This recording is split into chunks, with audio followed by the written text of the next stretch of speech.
Hello and welcome to the 12th day of the 24 days of Christmas, the 24 chapters of Luke.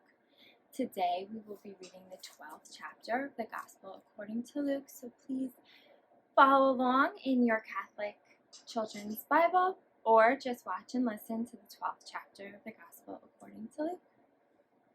A warning about hypocrisy.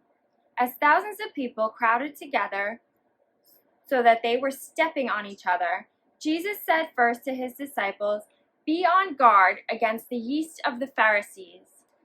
I mean their hypocrisy. Whatever is covered up will be uncovered, and every secret will be made known. So then whatever you have said in the dark will be heard in broad daylight, and whatever you have whispered in private, in a closed room, will be shouted from the rooftops. Whom to fear? I tell you, my friends, do not be afraid of those who kill the body, but cannot afterward do anything worse. I will show you whom to fear. Fear God, who, after killing, has the authority to throw you into hell. Believe me, he is the one you must fear. Aren't 5 sparrows sold for 2 pennies? Yet not one sparrow is forgotten by God. Even the hairs on your head have all been counted. So do not be afraid. You are worth much more than many sparrows. Confessing and rejecting Christ. I assure you that those who declare publicly that they belong to me, the Son of Man, will do the same for them before the angels of God. But those who reject me publicly, the Son of Man, will also reject them before the angels of God. Whoever says a word against the Son of Man can be forgiven, but whoever says evil things against the Holy Spirit will not be forgiven. When they bring you to be tried in the synagogues or before governors or rulers, do not be worried about how you will defend yourself or what you will say. The Holy Spirit will teach you at that time what you should say. The parable of the rich fool. A man in the crowd said to Jesus, "Teacher, tell my brother to divide with me the property our father left us." Jesus answered him, "Friend, who gave me the right to judge or to divide the property between you two?" And he went on to say to them all, "Watch out and guard yourselves from every kind of greed, because your true life is not made up of the things you own, no matter how rich you may be." Then Jesus told them this parable. There was once a rich man who had land which bore good crops. He began to think to himself, "I don't have a place to keep all my crops. What can I do? This is what I will do," he told himself. "I will tear down my barns and build bigger ones, where I will store the grain and all my other goods. Then I will say to myself, 'Lucky man, you have all the goods you need for many years. Take life easy, eat, drink, and enjoy yourself.' But God said to him, 'You fool, this very night you will have to give up your life. Then who will get all these things you have kept for yourself?'" And Jesus concluded, "This is how it is with those who pile up riches for themselves, but are not rich in God's sight." Trust in God.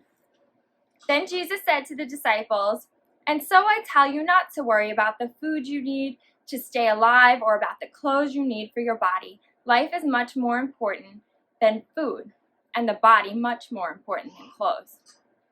Look at the crows. They don't plant seeds or gather a harvest. They don't have storage rooms or barns. God feeds them. You are worth so much more than birds. Can any of you live a bit longer by worrying about it? If you can't manage even such a small thing, why worry about the other things? Look how the wild flowers grow. They don't work or make clothes for themselves. But I tell you that not even King Solomon, with all his wealth, had clothes as beautiful as one of these flowers. It is God who clothes the wild grass that is here today and gone tomorrow, burned up in the oven. Won't he be all the more sure to clothe you? What little faith you have.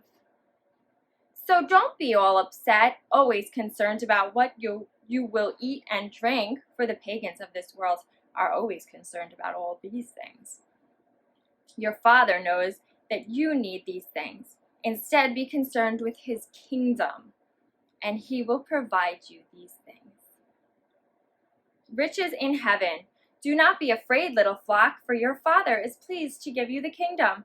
Sell all your belongings and give the money to the poor. Provide for yourself purses that don't wear out, and save your riches in heaven, where they will never decrease, because no thief can get to them, and no moth can destroy them.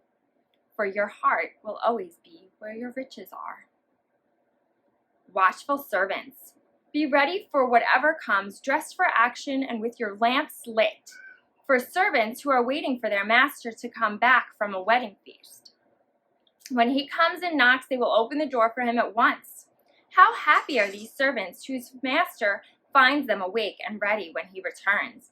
I tell you, he will take off his coat, have them sit down, and will wait on them. How happy they are if he finds them ready, even if he should come at midnight or even later. And you can be sure that if the owner of the house knew the time when the thief would come, he would not let the thief break into his house. And you too must be ready, because the Son of Man will come at an hour when you are not expecting him. The faithful or the unfaithful servant. Peter said, Lord, does this parable apply to us, or do you mean it for everyone? The Lord answered, Who then is the faithful and wise servant?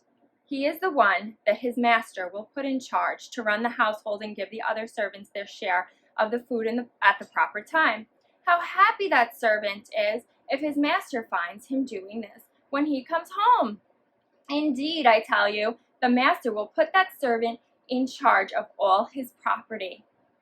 But if that servant says to himself that his master is taking a long time to come back, and if he begins to beat the other servants, both the men and the women, and eats and drinks and gets drunk, then the master will come back one day when the servant does not expect him, and at a time he does not know. The master will cut him in pieces and make him share the fate of the disobedient. The servant who knows what his master wants him to do, but does not get himself ready to do it, will be punished with a heavy whipping. But the servant who does not know what his master wants and yet does something for which he deserves a whipping will be punished with a light whipping. Much is required from the person to whom which is given. Much is required from the person to whom much more is given. Jesus, the cause of division. I came to set the earth on fire, and how I wish it were already kindled. I have a baptism to receive, and how distressed I am until it is over. Do you suppose that I came to bring peace to the world? No, not peace, but division. From now on, a family of 5 will be divided, 3 against 2, and 2 against 3. Fathers will be against their sons, and sons against their fathers. Mothers will be against their daughters, and daughters against their mothers. Mothers-in-law will be against their daughters-in-law, and daughters-in-law against their mothers-in-law. Understanding the time, Jesus said also to the people, when you see a cloud coming up in the west, at once you say that it is going to rain, and it does. And when you feel the south wind blowing, you say that it is going to get hot, and it does. Hypocrites, you can look at the earth and the sky and predict the weather. Why then don't you know the meaning of this present time? Settle with your opponent. Why do you not judge for yourself the right thing to do? If someone brings a lawsuit against you and takes you to court, do your best to settle the dispute before you get to court. If you don't, you will be dragged before the judge, who will hand you over to the police, and you will be put in jail. There you will stay, I tell you, until you pay the last penny of your fine. And that concludes the 12th chapter of the Gospel according to Luke. Thank you for joining us and discovering some of the stories that Jesus told us and learning about his life. Please continue to follow and come back tomorrow for the third day of the 24 days of Christmas and the 13th chapter of the Gospel according to Luke. God bless.